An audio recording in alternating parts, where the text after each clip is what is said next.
In the quiet village of Olori, nestled in the heart of Nigeria, where the earth was cracked from the dry season's heat and the air carried the scent of yam fields, lived a young woman named Amoka. At 20, her spirit was as vibrant as the sun, but her eyes bore the exhaustion of endless toil. Since her mother's death 6 years prior, Amoka's life had been a struggle. Her father, Mr. Choku, once a jovial farmer, had become a bitter man, drowning his sorrows in ogagoro, the local gin. His new wife, Madam Gozi, was a woman with a tongue sharper than a machete, and she despised Amoka. Amoka's days were filled with grueling tasks, cooking, fetching water from the distant stream, tending the farm, and cleaning the compound until her hands were rough and her back ached. Food was scarce for her, often just a handful of gari, while Madam Gozi ensured her own children ate well. The villagers whispered about Amoka's plight, but fear of Mr. Choku's temper kept them silent. Into this village came Emeka, a quiet man with worn clothes and calloused hands. He had arrived 3 months ago, working on Mr. Choku's farm, hoeing, planting yam, and carrying heavy loads under the scorching sun.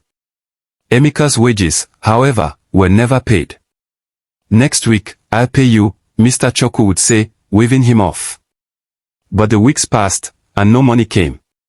One sweltering afternoon, Emeka, tired and frustrated, confronted Mr. Choku. "Sir, I need my payment today. 3 months is too long." Mr. Choku laughed, his eyes glinting with malice as they landed on Amoka, who was pounding yam in the courtyard. "Payment. Take that girl instead," he said, pointing at her. "She's useless here. Take her to the city as your wife. That's your payment." Amoka's heart sank. The peso slipped from her hands, clattering to the ground. "Papa, please, no," she cried, but her father's face was stone. Madam Gozi smirked, muttering, "Good riddance." Emeka, stunned, looked at Amoka, her tear-streaked face glowing with a quiet strength despite her pain. Something stirred in him. "I'll take her," he said softly, his voice steady. With no choice, Amoka packed her few belongings into a faded wrapper. Her younger half-sister, Chioma, stood by the mango tree, sobbing as she waved goodbye. Amoka's heart broke, but she followed Emeka, stepping into an uncertain future, praying silently, "God, let this man be kind. I'm so tired of pain." The journey to Lagos was long, the bus rattling through dusty roads and bustling towns.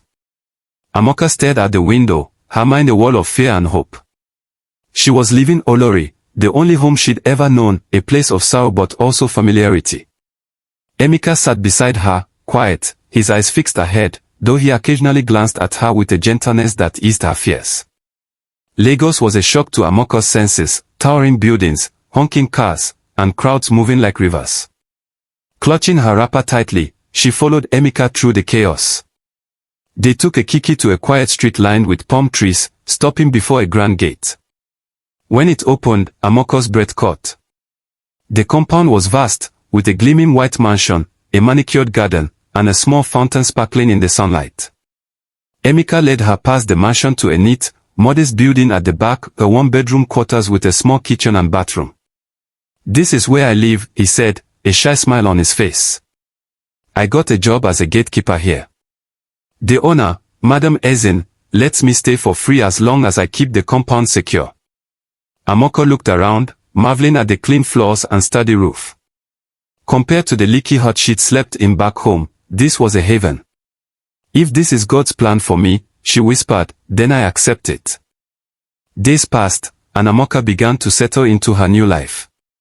For the first time in years, she slept without fear, waking to the sound of birds rather than shouts.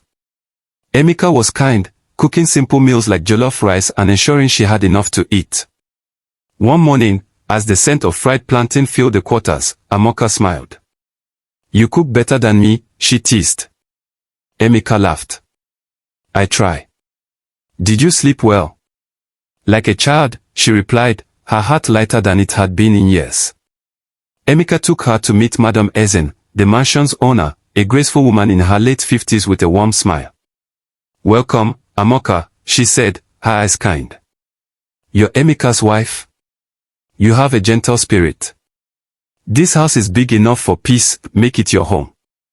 Amoka nodded, overwhelmed by the warmth. Back in the quarters, she confided in Emeka. When Papa gave me away, I felt worthless. I thought you'd be cruel, like him. But you've given me peace. Thank you. Emeka took her hand. I'd never hurt you, Amoka. I saw you on the farm, so strong despite everything. I wanted to court you properly, but your father, he trailed off, smiling.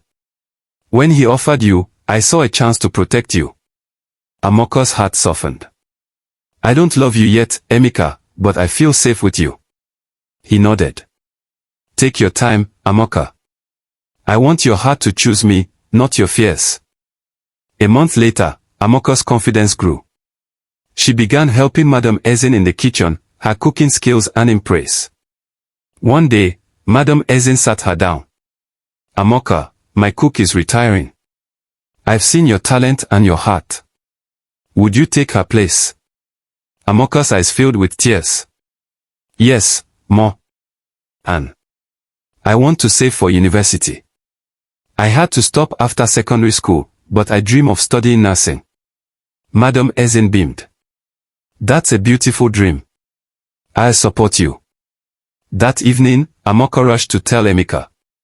She's paying me, Emeka. I can save for school. He hugged her, laughing. My hard-working wife. This is just the beginning. But trouble brewed. Madam Ezen's son, Chidi, had returned from abroad. Tall and charming, he entered the kitchen one morning while Amoka was preparing egusi soup. You must be Amoka, he said, his eyes lingering. Mama said you're talented, but she didn't mention how stunning you are. Amoka blushed, uncomfortable. Good afternoon, sir, she said, focusing on her cooking. Chidi laughed. Call me Chidi, not sir. Relax, I don't bite. Days later, Chidi cornered her again. Amoka, I like you. Be my girl, and I'll change your life, school abroad, new clothes, money. You're wasting time with that gatekeeper. Amoka stepped back. Sir, I'm married. I'm not interested. Chidi scoffed. Married. To that poor man. I can have him sacked or paid off. Think about it. Amoka's heart was heavy as she told Emeka about Chidi's advances. His jaw tightened, but he calmed when he saw her distress. He's harmless, Amoka. Just ignore him. I'll protect you. But Chidi's persistence grew, his offers more lavish. Amoka, fed up, went to Madam Ezen. Ma, your son has been troubling me, promising money and school abroad if I leave Emeka. He even threatened to sack him. Madam Ezen's face fell, then hardened. Amoka, you're a good girl. Maybe Chidi sees your potential. We could pay Emeka to step aside, give you a better life. Amoka's heart sank. Ma, I didn't marry Emeka for money. He gave me dignity when my father threw me away. I'd rather quit than betray him. She stood, resolute. If Chidi doesn't stop, we'll leave this house. Back at the quarters, Amoka found Emeka sitting beside stacks of naira notes on their small table. Emeka, where did this come from? She gasped. He smiled. I've been saving for years, Amoka, to start a business. But today, seeing you stand by me, I want you to use this for university.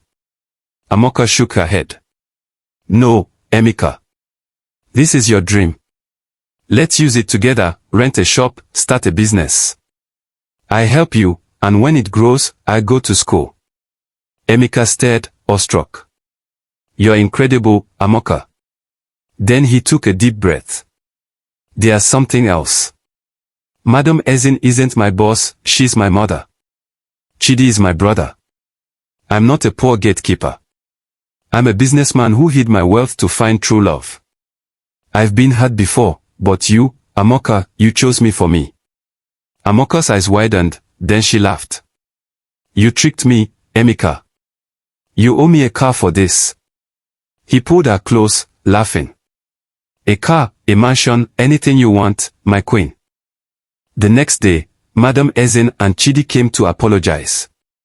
We were wrong, Madam Ezen said. You're a rare woman, Amoka. Chidi nodded. I was foolish. Emeka's lucky to have you. Amoka forgave them, her heart lighter. Years later, Amoka stood on a university stage, a nursing graduate. Emeka cheered loudest, now her partner in a thriving supermarket chain. They moved into a mansion, and Amoka, pregnant with their first child, smiled at her husband. From a rejected village girl to this, she said, touching her belly. Truly, my name is Amoka, beautiful.